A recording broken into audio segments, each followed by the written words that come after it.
Hello and welcome to the Classic Gamers Guild podcast. I'm here with Paul. How are you doing today, Paul? Hello, mate. Guess what day Lovely. today is? Today is absolutely insignificant. But by the time this episode comes out, we will be 1 year old. So to honor this occasion, we have a special guest with us, Mike Albertin. You probably remember him from our episode where we were talking about Fallout, and he is the host of the Games My Mom Found podcast. Welcome to the show, Mike.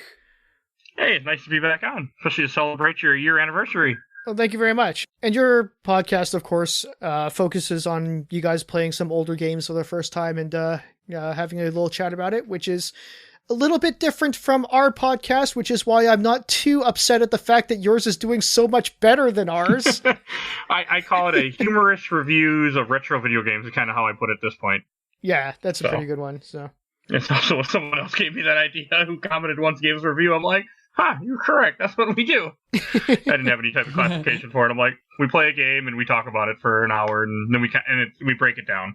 That's a cool idea. So you make it a point, like the games you play in your podcast, you haven't played them before, and then you you have no.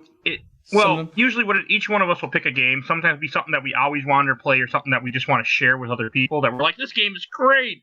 And sometimes it will be like where one or two or three of us hadn't played, or I'll bring a guest on who's never played it before.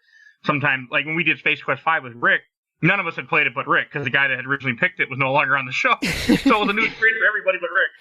So, Mike, you and I met through different podcasting groups, and I say different because we actually ended up being in quite a few of the same podcast groups. Yeah. By the time we had actually met, and so you started, as we mentioned earlier, you started just a little bit after we did, but you had been pretty well along the way by the time we got into conversation with each other.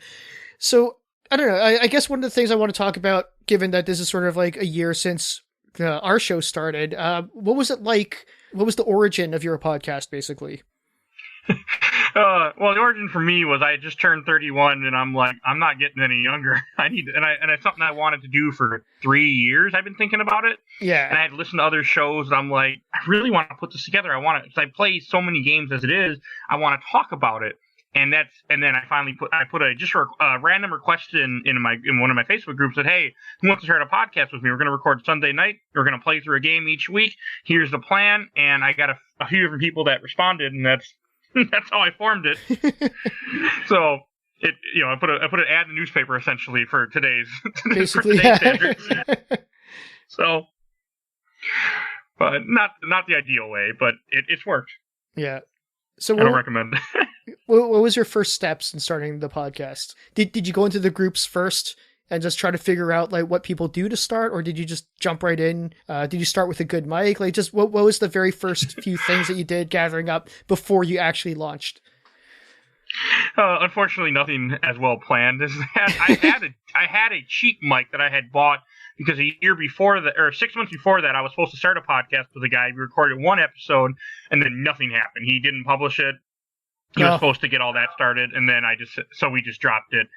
And then I also went to 6 days a week, so I'm like, well, I'm working extra, I don't care anymore.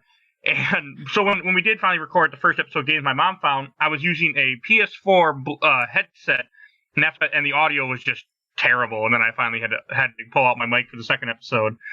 But yeah, that you gotta have the right microphone, or it does not work well. Yeah. Like two out of us had good microphones, the other two had bad microphones in the first episode. Which mic do you use now? God, I think it's called the Finite, or I'm looking at it right now, but I can't even print it. FIFINE from Amazon. It was like 20 some bucks, but it's pretty good. Okay, yeah. That's basically, I think by the time I started the Classic Gamers Guild podcast, I've had the ATR 2100, which you've probably heard a lot about, since you're in a lot of podcast groups. It's a very standard, beginner grade, but very competent and good quality beginner grade microphone. But previous to this, in a podcast that I attempted earlier, I found the cheapest microphone on Amazon, and it was actually pretty decent. I think I didn't know this till after, but apparently the sound quality is fairly comparable to the Blue Yeti, just much cheaper. And it was it did okay. it was I still always never really quite liked the sound of it, but it was generally good. And then a friend of mine who actually works in film audio, he was telling me about how he has a bunch of ATR 2100s kicking around because he had them around for if people needed them for podcasting, and he had upgraded since, so he was clearing them out. I took one, and that's basically what I've been using since. And then at some point, actually, I still couldn't really quite get a good quality of sound out of it, because I think it's just sort of like the way my voice captures on mics is just generally not appealing. And so at one point I was talking to Paul, because he had become more and more part of the show until he became the co-host. And I asked him, like, how come you always sound so much better than I do? He introduced me to the concept of using the interface with the XLR cable connector. And so I bought the cheapest one of those I could find on Amazon. And it was actually like a night and day. It sounds so much better going through XLR and interface rather than just plugging straight to the USB. I need to switch to that somewhere. I just do plug in straight USB. Mm-hmm. But that does sound a lot better. I've thought about it. I've been tempted to get a blue snowball at some point as a next microphone upgrade too. It hasn't happened yet. I have issues with blue generally. Yeah, I kind of do too. My issues with them isn't really sound related, but the quality. The only two products from Blue I ever bought both broke within like 6 months. Oh, and I know that's a bit more of a rare case. I know that they have a better reputation than at least that. But yeah, from my experience, I was 0 for 2 with them. But I can't recommend the Shure SM58 enough. That's like a little workhorse. Like one of them designs that's like 30, 40 years old. There's never been a reason to change it. It just works that good. I think they're cheap too, so that's what I'd recommend. Yeah, a friend of mine, the same friend who sold me the ATR 2100, he also told me about the Shure SM58, just as an offhand comment. He just sort of mentioned that they you can pretty much hammer a nail with them and they'll still work. Yeah, I was just trying to think of a witty comment to make about how heavy they are. Just as you said that, I'm like, through glass. See, I still don't have anything witty, but I was gonna. You'll see. It's the plus one mace of microphones. Yeah.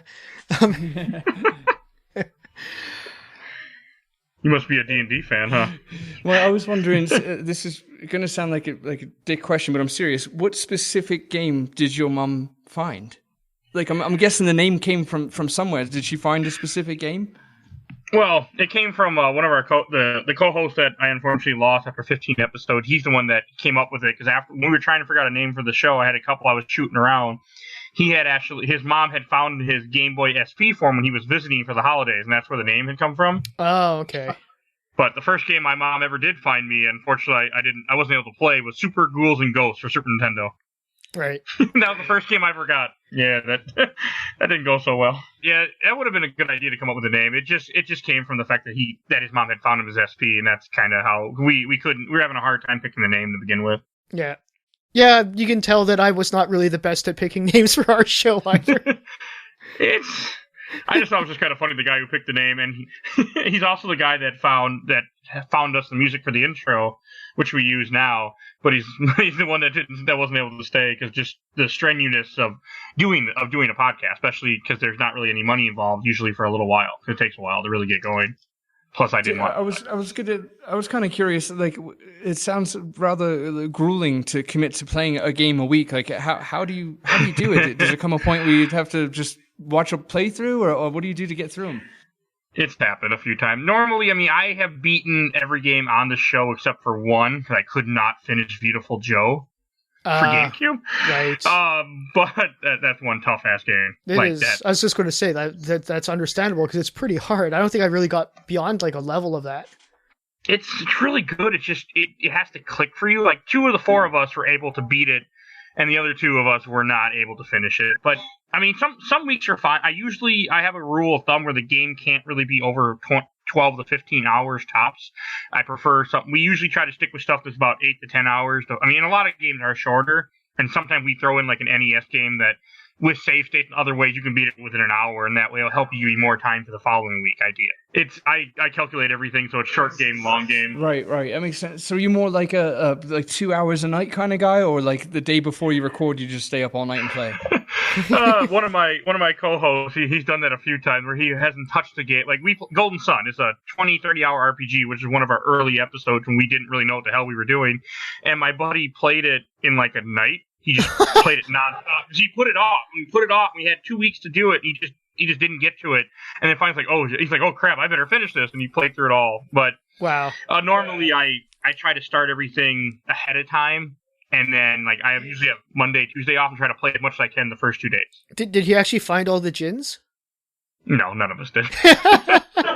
But Golden Sun is a really good RPG, though, for Game Boy Advance. I don't think enough people have played. Yeah.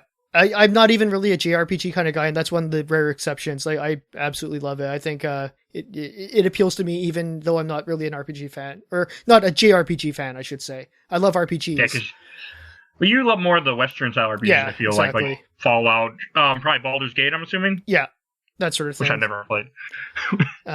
Conversely to Golden Sun, which is a JRPG, I'm a big fan of Dark Sun, which is a Western RPG. I've never heard of Dark Sun.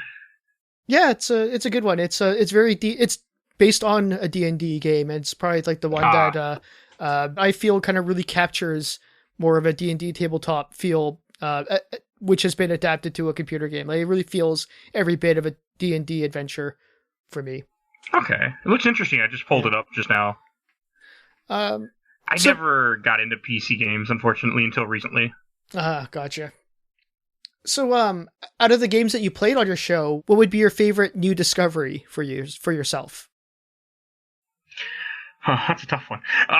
There were, like, I finally played through Legend of Zelda Majora's Mask, which was a game that, when it came out, back in, like, I want to say I think it was the 2000s, I couldn't grasp it. I didn't want anything to do with it.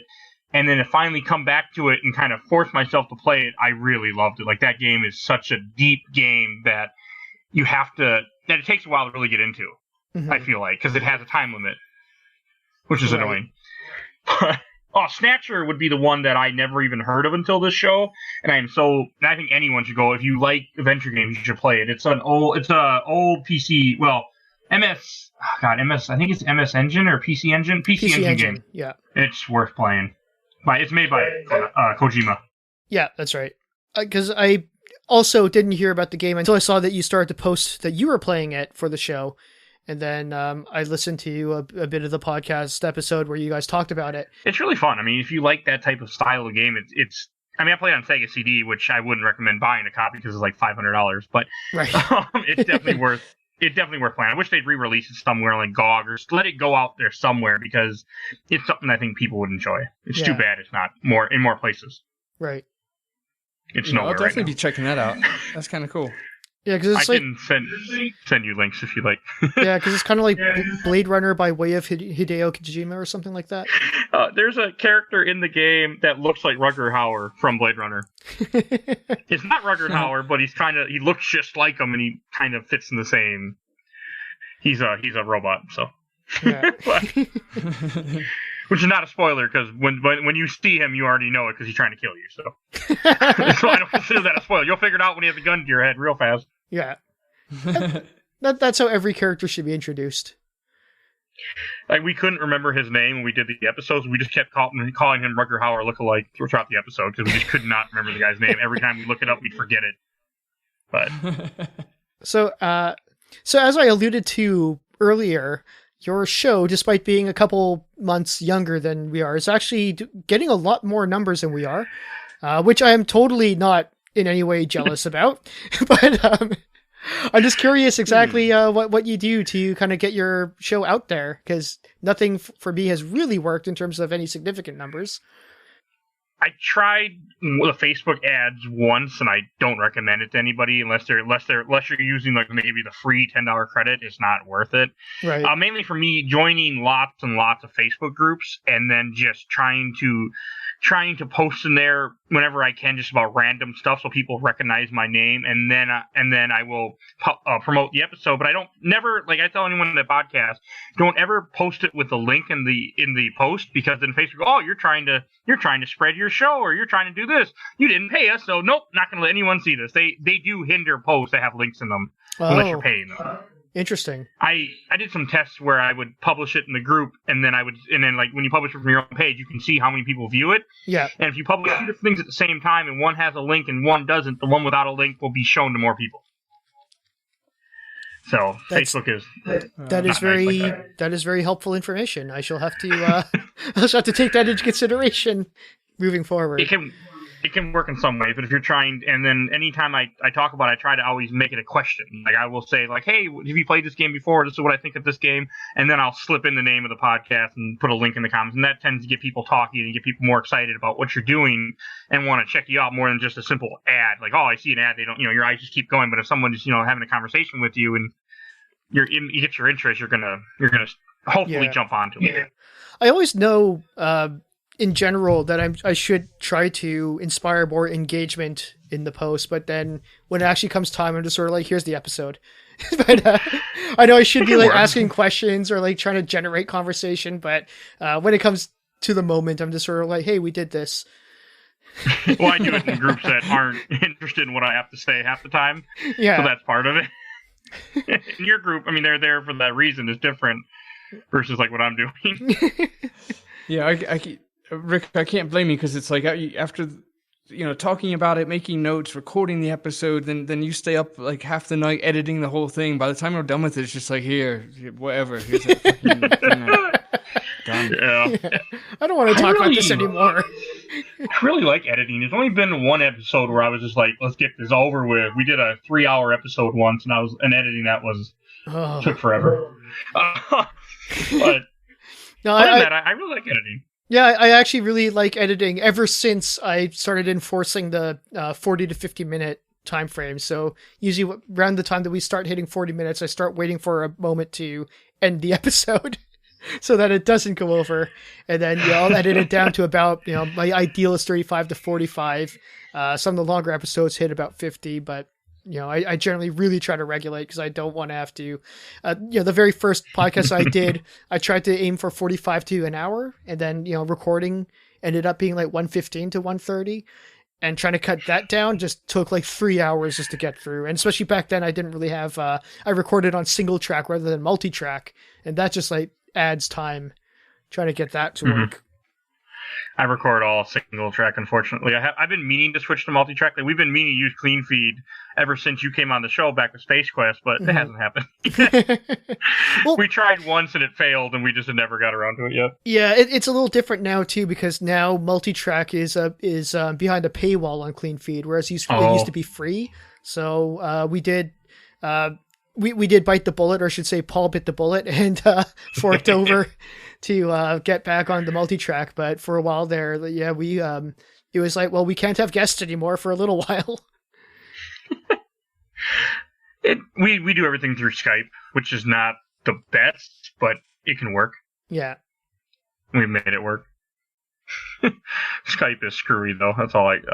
Some days it works. Some days it just doesn't want to do anything you want. Doesn't want to open. Doesn't want to start. Doesn't want to call people. It's fun. What would you do differently if you were to start if heaven forbid your current podcast just like completely disappears and you want to start a new one? What would you do differently starting completely from scratch? Oh, that's a tough one. I have thought about if I lost all my co-hosts, what I would do. Yeah, because I've always had backup plans. I can't see myself starting from scratch ever, but if I did have to start from scratch, record ahead of time, put 4 or 5 episodes in the can before we release it, so we're always a couple weeks ahead of time. Yeah, like a lot of shows do. Yeah. So you're not in a situation where if we miss Sunday recording and we publish on Monday night, we have to record Monday night, and it's happened to me a few different times where I'll get a message from a friend, one of your guild members, Richard, will be like, "Hey, your show's running late." I'm like, "Yeah, I'm recording right now." Of course, it's Richard. Yeah, he always listens to the show, and it's funny. He'll be like, so he'll wait a few hours, and he'll be like, "Hey, is everything all right?" I'm like, "Yeah, we're running late." He's very good for reminders like that. That's for sure. It's always funny. It makes me smile every time. But I mean, we've only had one time. I was out of town. Like, I live in Minnesota, and I was in Chicago that weekend, and everything went wrong. One guy was in Virginia, and he had a thunderstorm. He lost power for 2 days. So, I mean, everything that could have went wrong that weekend, and we finally were able to get it done. But it was, yeah, it's the joy of trying to get people together. Yeah. So, or maybe a better way to phrase it would be, if somebody came to you wanting to start their own podcast, what advice would you give to them? Find a subject that you can talk about every week, and know that, I mean, you're pretty much taking as I joke, it's a part-time job with no pay. But if it's something that you love doing, something you're passionate about, that's what matters. Mm-hmm. And just being prepared for what undertaking you're doing. And it takes a while. I mean, from what I've heard, it takes like 3 years to really find your footing with your audience. Well, that's good. And it's just something to look forward to for us. Well, sometimes I wonder, is this it? Is this really what it's going to be? I read somewhere in one of those podcasts, like most of the groups, I see people post things, and they'll be like, I saw one person once, like, I posted my first episode, we're over 1,000. I'm like, oh, and this is back when I only had like a month worth. And then I was reading, and I realized she was like an Instagram model who already had thousands upon thousands of followers. So it wasn't hard. People that wanted, she already had an audience. And there's a buddy of mine who's also in the Classic Gamer Guild who has a podcast.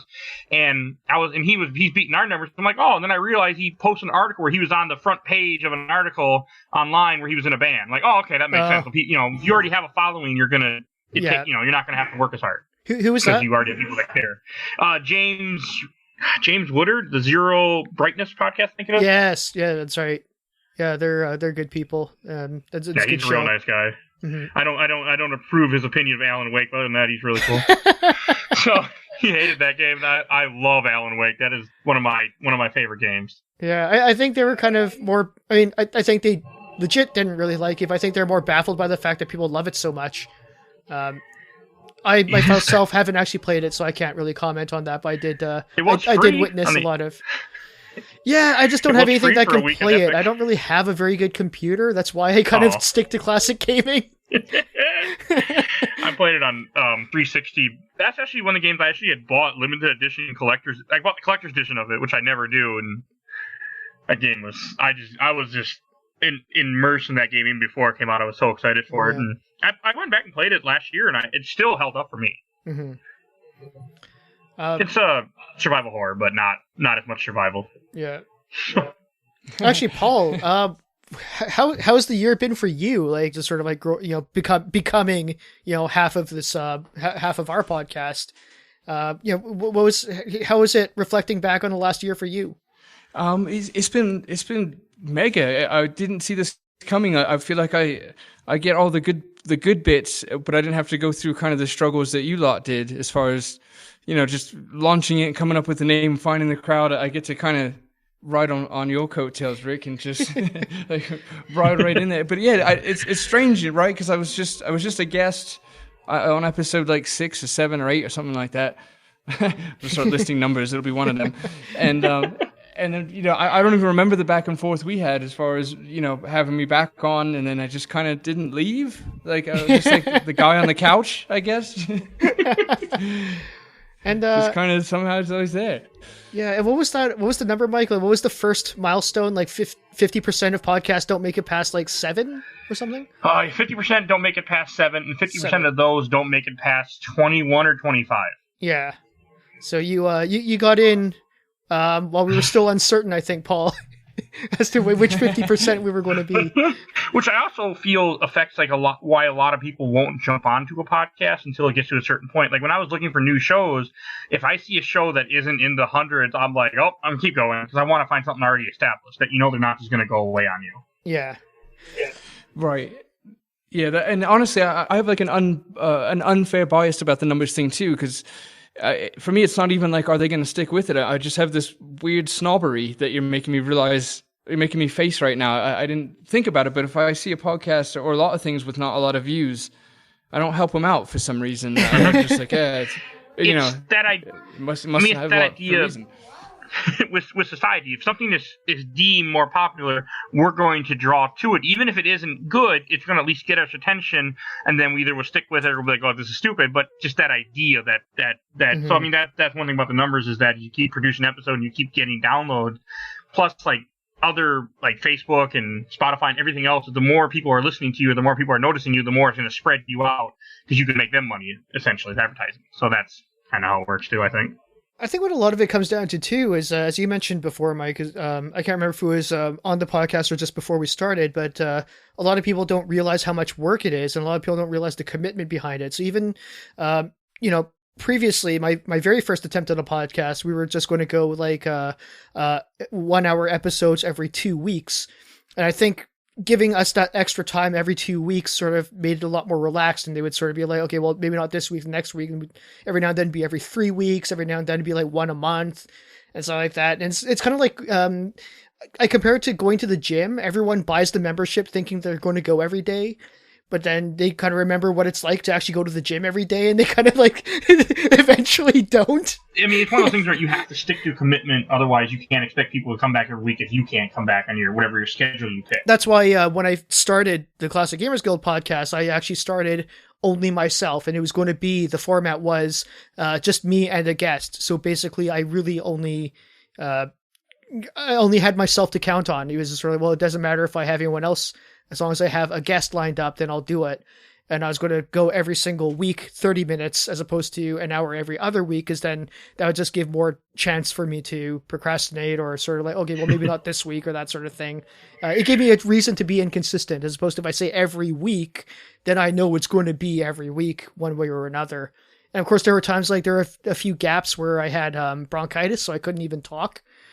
And there's there are obviously life interferences that get in the way, so there have been a few the odd week here and there that get missed, but for the most part, I know even with Paul as the co-host, that like if one of us can't make it, the other one knows that they have to make sure to get something out. Yeah.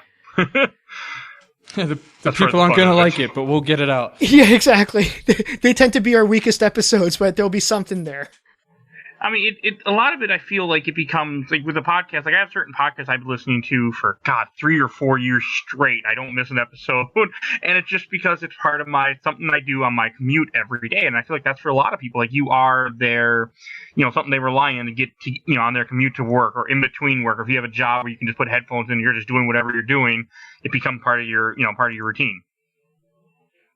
It's a big part for me when I got into podcasts. I worked a third shift job driving a truck around all night, talking to nobody. So that's how I learned what podcasts were, so I could just try to stay awake. Yeah, I know a lot of people who listen to podcasts while they work. And it's great that they could do that, because I know I couldn't do it. But that's where a lot of podcast listening gets done. It's on commutes. It's at desk jobs, so people are just doing data entry and that sort of thing. It's things like that make me wonder how much people are really listening, like how much they're paying attention. Like, because we're trying our hardest and doing our homework, and it's like, I know myself, if I'm doing homework? The dishes and listening to a pod. No, not at all. No, never did, never will. But if I'm doing the dishes and I'm listening to a podcast, I'm barely listening to the podcast. It's just like a weird, familiar, comfy voice in the background, but I'm not really paying attention. So that makes me look in the mirror, like I'm trying real hard. Are you guys even listening out there? For me, I listen better when I'm doing I can only listen to audio things. I have to be doing multiple things, and that's how I absorb it for me. Like, 'cause I like it. I feel like I still absorb everything just fine, but I have to be doing other things. Right. Okay, so that means I got to keep trying. Well, it's like my dad's like that. Like I try to listen to the show, and he listens to every episode for me, usually about half an hour before he's done. But he's the kind of guy, he has to get his radio set up. He's got to sit down and like have the radio on and listen to the radio. I'm like, no, just put it on while you're driving. Do it while you're doing this. Like he's like, nope, gotta have it. Sit there. It's just, it also could be like an older style thing that he grew up at a different time, so he sticks with that method. Plus, he loves radio and music. So right, that's old school. That's like sitting by the fireplace and turning on the Phantom or whatever. Well, this is also the guy when I was like, let's say 3 years old or 4 years old. He would take me in the stroller, wheel me to somewhere with a large field, and set up like 100 foot of cord to get in radio stations in from miles away. So he's Wow. He's just very into that type of world with radio and things. And I respect that, though. That's cool. Yeah. What's really great about your show too is that you have that one consistent format. So you play the game, you talk about the game. Whereas on our show, we kind of have a constant identity crisis where it's sort of like, okay, for this little bit, we're going to start doing it like this. And then after a while, we're like, hey, let's try doing it like this instead. And then let's go back to this. We're going to do interviews, or we're going to talk about individual games, or we're going to talk about topics, and then just sort of like flip flop back and forth and stuff like that. Which I think kind of gives us a sense of variety, so you're not always stuck with something. But at the same time, I think it is also like would be a good idea for something like your show, where you have that constant premise and idea that just keeps going forward, so people know what to expect. Whereas with us, it's sort of like, well, what is it going to be this week? Yeah, it will be barely connected to games. But I mean, I listen to 2 podcasts where they just kind of ramble every week about different video games, somewhat video game movies, whatever. And I tune in every week for years, so it's hard to say. Yeah. It's I think there's room for both. It just depends on the person. I mean, with it being free, you can just put as many as you want and then listen to what interests you that week. Yeah.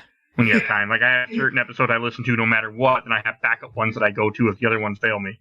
So if I run out and I'm like, I need another episode to listen to. I got a game question for you, Mike. Yes. You said that you didn't really play PC games until more recently. So that makes me, I got asked this golden question I never really get to ask is, what's it like playing a Sierra game for the first time as an adult? You just think like torturous and insane? I mean, I had played a very few PC games, mainly like RTS, like Command and Conquer when I was younger, but very few. I have one favorite, but with Sierra, when I played Space Quest 5, it wasn't a fun experience at first until I started to understand what I was doing. I'm coming in with no type of context. I didn't understand any of this stuff. I'm like, what the hell am I doing? But I did enjoy it. Somehow. Yeah, it begs the question, like, is this even likable? Like, how much of nostalgia is this for me? What would it be, what would it be like for me in my 30s to walk up to one of these for the first time? I mean, it was fun when I watched a video that told me what to do. I had some fun, but I would never have played it otherwise. Like, I tried playing Monkey Island when it came out on 360, let's say 6 years ago, and I couldn't get into it. And I know that's a really, famously good game. Yeah. Right. Yeah, and first impressions like, wow, it takes them a long time to walk across the screen. Holy shit. Yeah. These games really highlight how much more patience we used to all have. I do have a favorite PC game that I actually went back to a couple of years. I've played it twice in the last couple of years, called Magic the Gathering Chandelar, which is based on the card game, but it's also a RPG where you roam around the world and you can buy cards and buy items and fight other people to get new cards. And it's also made by Sid Meier. Oh, okay. That's cool. That's interesting. I think it's made by Sid Meier. I'm pretty sure it's made by Sid Meier. I'm pretty sure I didn't make that up. It is now, yeah. It is now, yeah. Have you played a text parser adventure game yet? I have. You have not? Okay, I'd be really curious to get your feedback. See if maybe you and the boys want to play one for one of your episodes, or just torture yourself and do it. But I would love to hear from you after you've suffered through one of those. I absolutely love them to death, but my God, I don't really know much about them. I don't even know what they are. I'm trying to think of a good one to unleash upon you now. My bias would probably say Police Quest, but I guess we should try and pick like.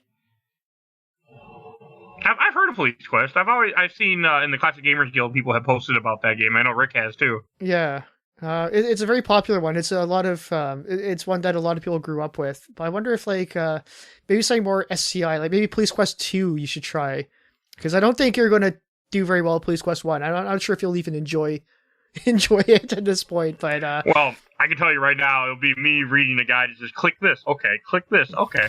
That's just how I play. Anything older, I won't force myself to suffer. I will just read what to do, and Fair I still enough. find my fun in it. And I have no right. Yeah, that's a good call on Police Quest 2 for Mike, because the parser, it takes away a lot of the ability to just click it away, because you got to think of what you're going to tell the game to do. In other words, it really backs you up against the wall. but there are some fun parts about it too. you have to type it in your commands. Look at this. Oh, God, that sounds miserable. Oh, actually, no. You should do. Your first one should be Leisure Suit Larry 3. I played one of them because it's long not time ago when I shouldn't have been. Yeah, it's not as torturous as the first two, or at least not as punishing as the first two, I should say. I'd say they're all pretty good experiences, so I can't say torturous, but the first two are really punishing. The third one is it's the last of the parser games, but it's also kind of a little bit more forgiving, so might be an interesting one for you to try that one. Okay, I'll wish list it on GOG, and maybe I'll check it out sometime it's on sale. Yeah. I just like Paul. I didn't think of it until Paul mentioned it, but it would be kind of interesting to see what you guys think of a parser game. I put it on the show and torture them. Exactly. There are some fun parts of the parser where it's fun to type in. First of all, like 12-year-old inappropriate things. Even as an adult, they hold up. It's still fun to do that. But also, just typing things in to see what the developers already thought of. Sometimes you'll type something in kind of backwards or twisted, and the game will respond to it, and you're like, "Holy shit, you sick bastards thought of that." So that's kind of the upside to it. Yeah. If you click on the guy in Space Quest 5, he'll be like, "Hey, this is a family game." When I was actually trying to make him do things, I click on. I was laugh like So I do like when they put like funny things in that, like in that Sierra game at least I did play. Or actually, a really good example of that, although it's not a parser game, but it's in the original Maniac Mansion. One of the things where it's sort of like, hey, let's see what happens if you try to microwave the hamster. And they thought of that, and they fully allow you to microwave the hamster. And it's sort of like, that's what you get for trying to do this. You wanted it. I've always heard nothing but good things about Maniac Mansion, but I've never played it yet. Yeah, it's I mean, I don't know. You didn't like Monkey Island, which is kind of, I'm not criticizing your opinion. I'm just saying that if you didn't like that, I can't fully 100% say, oh, you'll absolutely love Maniac Mansion, but it is one of my favorite games of all time. So, take that for what it's worth. I think my problem with Monkey Island was when I played it, I was playing a lot of 360 games for achievements, and I was playing through stuff quickly, and I was playing third-person shooters and action games, and I think I wasn't using a guide. I was trying to play legit, let's say, in quotations, right. And that took away some of the fun, where now I'm like, I do not give one iota. I'm just gonna look up guides, figure out what to do, and I have fun doing it. I enjoy a game more by using save states and using cheats when I need to, and just to get through it, and I find that much more enjoyable. Mm-hmm. But I feel like the adventure game. Agree. I'd rather. I feel like the adventure game has kind of modified, like what Telltale was before they went out of business. Yeah, I mean, that's kind of felt like a modern adventure. That's basically what they became. Although in the indie scene, there's a lot more retro throwback style adventure games, which are, if you're like us and kind of long for that, there's actually quite a few indie developers who go back and make more of the proper classic style LucasArts-ish, Sierra-ish kind of adventure games. That's cool. Yeah. I mean, I would probably, something when you give yourself more of the quality of life things, I get much more interested. Yeah. I mean, we bring her up quite a bit and her game quite a bit, but have you played Laney Berry's St. Christopher's School Lockdown? I have not. Okay. I think I've heard about it. I didn't know what it was. I never actually played it, but I know I've seen the post about it. Do you have any ideas for what you want your show to be moving forward into the future as you come across your first year of existence? Well, we're going to stay with the format that we have, where we do one game every week, but we actually might be changing it here once we get caught up, so that way to stop burnout. We're going to try to do 3 episodes a month that are about a game, and 1 episode that will be about like a company or about a game mechanic, so we give us more time to play a game and still make it a full-blown episode, like dig into like Squaresoft or dig into like Minimap. Where did this first come from? Those are some of the ideas we've been kind of shooting around. That's cool. That sounds really interesting. Because we don't want to get burned out. Yeah, we do a lot. I push to do a lot. Like we do a comic. We do 6. Like I was saying before, we do 6 episodes a month, and I'm just trying to find more and more ways to keep producing and keep doing more. I mean, I'm the one that does all the editing, so I'm the one that takes the main brunt of the work. Mm-hmm. But I love it. And, I mean, watching this thing come to life and watching it grow has been amazing for me. Well, actually, just as we come to the conclusion here, as we come to the end of the episode, now would be a really good time for you to, give all the shout outs and plugs for your episode. Or sorry, okay. Not the episode, but the show. It works. I am Games My Mom Found podcast. It's all one word because Podbean, when I first set it up, I didn't realize what I was doing. But you can find it both ways on Google. And any way you search on Google, you'll find us. We are on all podcasting platforms. We are just a video game podcast where each week we dig into a different retro game, give you a hilarious review. We also dig into comics now, like a comic storyline, such as we're going to be doing Sandman Volume 1 here later this month, which is really dark, by the way. Yeah, good choice. I read the first 8 issues. I'm enjoying it. But so we do that. And we also do a video game film, like we just did Resident Evil Degeneration, the first animated movie. Oh, I haven't seen that one. It's worth it if you're not. I mean, because it's actually canon to the series. It takes place after Resident Evil 4, but before Resident Evil 5. Okay. And it leads into Resident Evil 5 with a really quick cameo at the end that meant nothing to me when I saw it before RE5 came out. I'm like, what? Who's Tricell? This makes no sense. But then now that I played 5, I understand. But it's worth watching. It still held up. Oh, good. It was still fun. So yeah, I mean, you guys get a chance, need a new podcast to add to your rotation, come check us out. Sounds good. All right. Well, thank you very much, Mike, for coming on to the show. It's always a pleasure to have you on. And Paul, any last words? No, it was really nice chatting with you, Mike. Hope to talk to you soon, have you back on, all that good stuff. And peer pressure you into playing a text. Definitely peer pressure you into playing a text parser in the future. I'll try one. Because I'm always up to trying any game I can get a hold on just to learn more and enjoy more of gaming. Mm-hmm. Perfect. We'll have to get you back on here maybe to talk about how horrendous it was and why I made you do that. But anyway, there you go. Once you do a text parser game, then let us know and we'll have you back on to talk about it. Okay. I'm probably gonna put one on my show now in the future.